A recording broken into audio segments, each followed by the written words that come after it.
Chair Collins, Vice Chair Murray, distinguished members of this committee, I'm honored today to appear before you with Secretary Hegseth and Secretary Rollins to testify on the Department of War's fiscal 2026 supplemental funding request.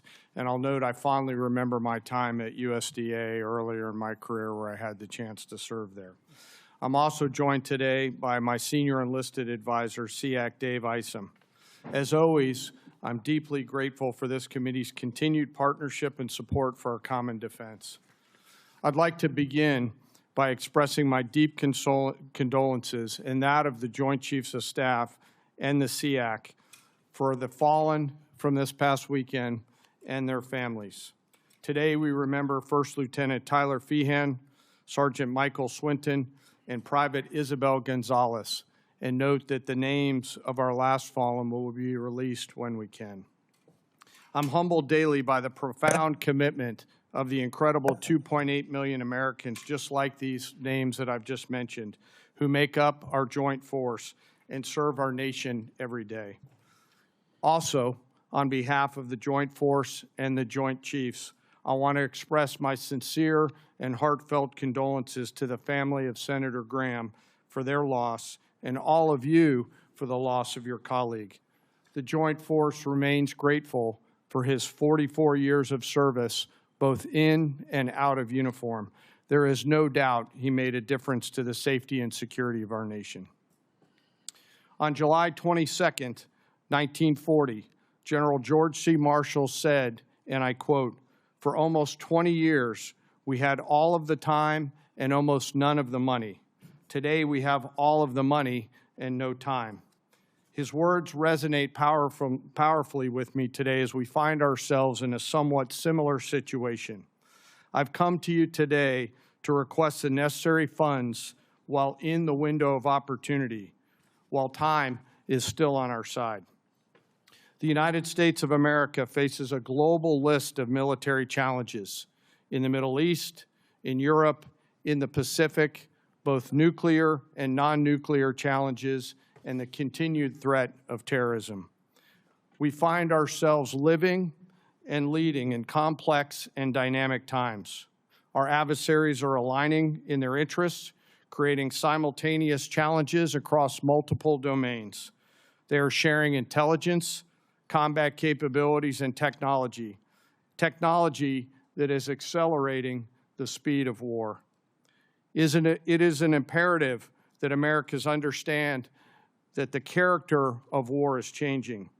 Advances in technology are fundamentally and irreversibly changing the way we fight, which necessitates capital to properly arm America's military.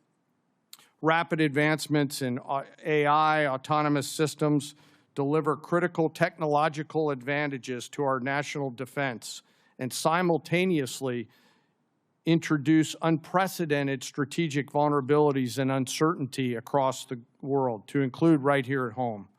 The low barrier to entry created by affordable, ubiquitous, unmanned systems means our adversaries, rogue actors, state and non-state actors, and violent extremists have access to disruptive and potentially lethal technologies at scale. We've seen this in Ukraine, and we must adopt elements of this fight for our future fights. Conflict is never confined neatly to the land, sea, or air domains. The modern battlefield stretches from the seabed up to cislunar space and beyond, cyberspace, and in the information domain, all at the same time. Our nation must be prepared to fight and win across all of them, all the time, all at once. In addition, the light speed at which information travels now has compressed our leaders' decision space, taking what was once days or weeks in World War II down to milliseconds. Your joint force must be ready because the United States military is America's greatest insurance policy. And I acknowledge all of us find it difficult at times to pay for insurance before we need it. But we must have insurance before the storm comes. The Armed Forces of the United States of America serves as our nation's ultimate safeguard and our insurance policy to preserve, protect and defend our national interests, security, and prosperity. To uphold this responsibility, we require predictable and consistent funding. This will allow us to partner effectively with our defense and national industrial bases, building on acquisition reforms that guarantee our warfighters receive capabilities at scale before they are required in conflict or combat. I'm struck by this season of American history we find ourselves in, and I continue to ask myself, if not now, then when? And if not us in this room and the rest of the Congress and the nation, then who? I acknowledge the environment we all serve in, but always remember that we are all Americans with deep and abiding love of our nation and our military service members and their families. I've come today to ask for your help and your support. America's armed forces need $1.5 trillion to meet the military challenges of the future. This supplemental is a part of that, and to be allowed to use this capital to pay for military personnel, operations and maintenance expenses, and accelerate investments on critical technologies, as the Secretary just mentioned. It is critical that we stay ahead of our adversaries, and we must have the funds before we're out of time.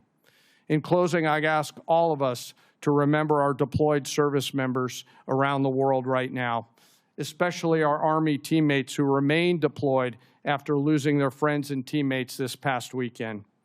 And I again ask all of us here in the Senate and across the American people to never forget our fallen and their families, who continue to show us what courage, tenacity, grit, and commitment to the nation looks like. Thank you very much, and I look forward to your questions.